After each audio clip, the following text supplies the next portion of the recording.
Hello viewers, let's crack UPSC CSC के YouTube channel पर आप सभी का स्वागत है। आंध्र प्रदेश से कुछ ऐसी डेवलपमेंट आ रही है जो काफ़ी पॉजिटिव है। और इनफैक्ट ये डेवलपमेंट उस समय आ रही है जब काफ़ी ज़्यादा रेलेवेंट है। बिकॉज पहली बार भारत का first time this is happening, first time a private gold mine has started commercial production. कि गोल्ड माइन है जिसको अब माइनिंग कौन करेगी उसमें से गोल्ड, एक private commercial company, which is happening for the first time. Because इस समय जो भी गोल्ड माइन है उसमें मैक्सिमम माइनिंग का काम कोई गवर्नमेंट कंपनी कर रही थी। And that is the problem why despite having a huge abundance of gold reserves, we were never able to exploit that, and that was leading to huge import dependence. ये same कहानी कोयल की भी है। एक जमाने में कोल के ऊपर कंप्लीट मोनोपोली कोल इंडिया का हुआ करता था। और कोल इंडिया की वजह से coal, despite India being the world second largest producer of coal, इतना ज्यादा एबंडेंट कोल का रिजर्व्स था, बट कभी हम उसको यूज नहीं कर पा रहे थे because of complete monopoly of government which leads to over bureaucratization. But now जैसे ही कोल इंडिया के मोनोपोली को खत्म किया गया, प्राइवेट सेक्टर को कहा गया कि आप कोल ब्लॉक्स को ऑक्शन में खरीद सकते हैं और माइनिंग कर सकते हैं। And now you see how the whole entire coal story for India has change. The same thing now is somehow coming in to gold sector, जहां पे अब ऑफिशियली पहली बार गोल्ड माइन एक प्राइवेट कंपनी ने अब माइनिंग करना इसको स्टार्ट किया है। तो देख सकते हैं friends, India has entered a new chapter in gold mining with the start of commercial production at the Swarnagiri gold mine in Andhra Pradesh, Kurnool district.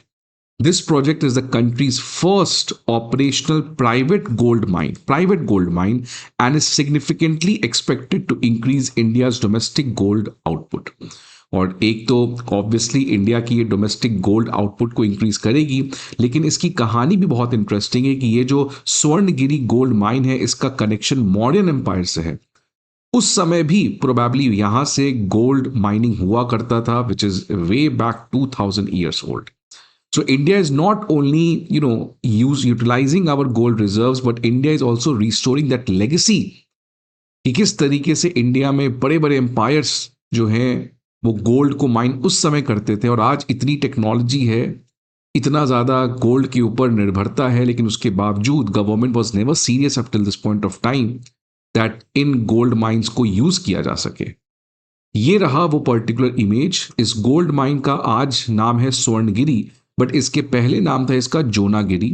इसको ऑफिशियली अब रीनेम किया गया है Swarnagiri by the Andhra Pradesh government. जब ये commercial operation start हुआ उसके just पहले स्वर्णगिरी जो नया नाम है इसका मतलब होता है माउंटेन ऑफ गोल्ड।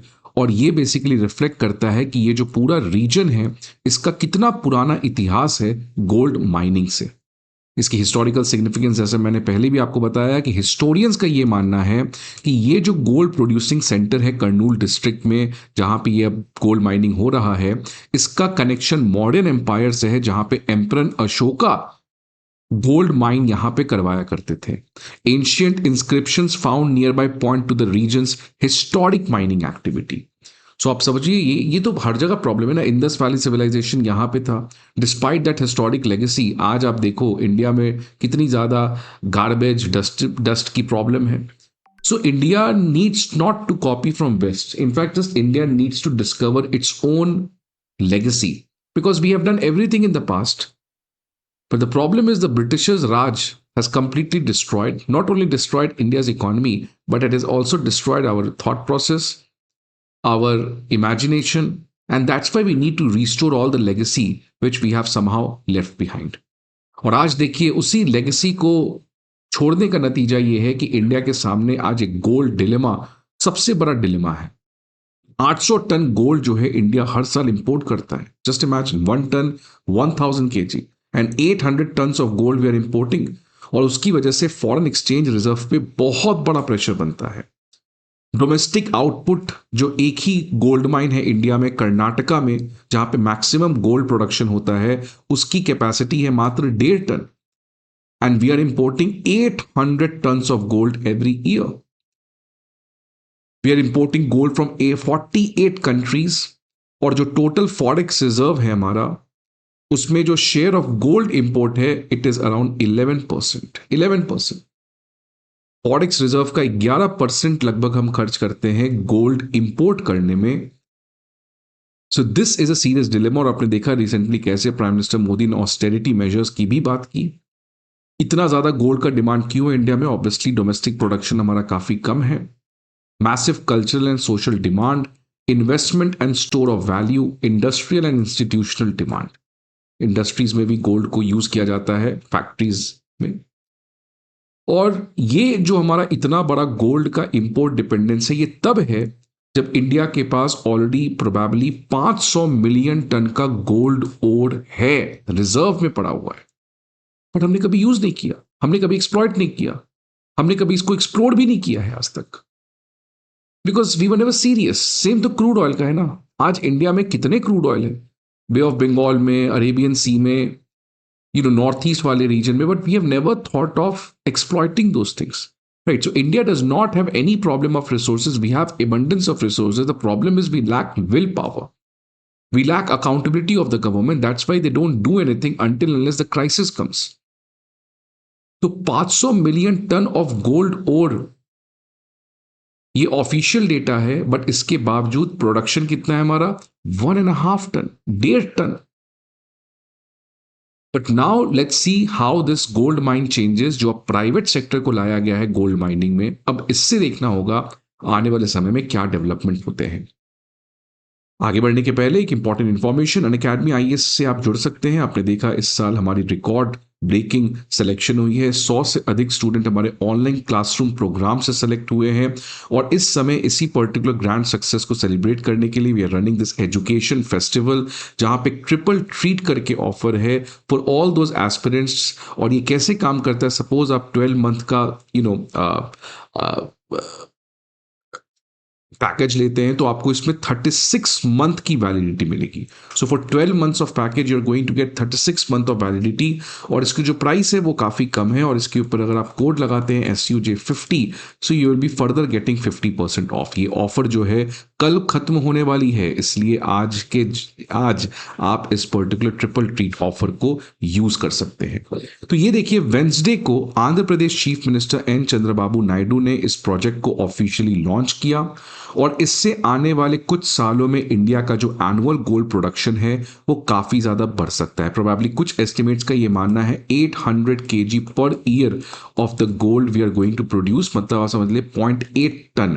तो इस समय 1.5 टन जो हमारा कर्नाटका से हो रहा है, ये 0.8 टन, ऑल्दो बहुत छोटा अमाउंट है कंसिडरिंग 800 टन हम इंपोर्ट करते हैं। But yes, every small step is a thing to appreciate because at least this is happening. That's what matters.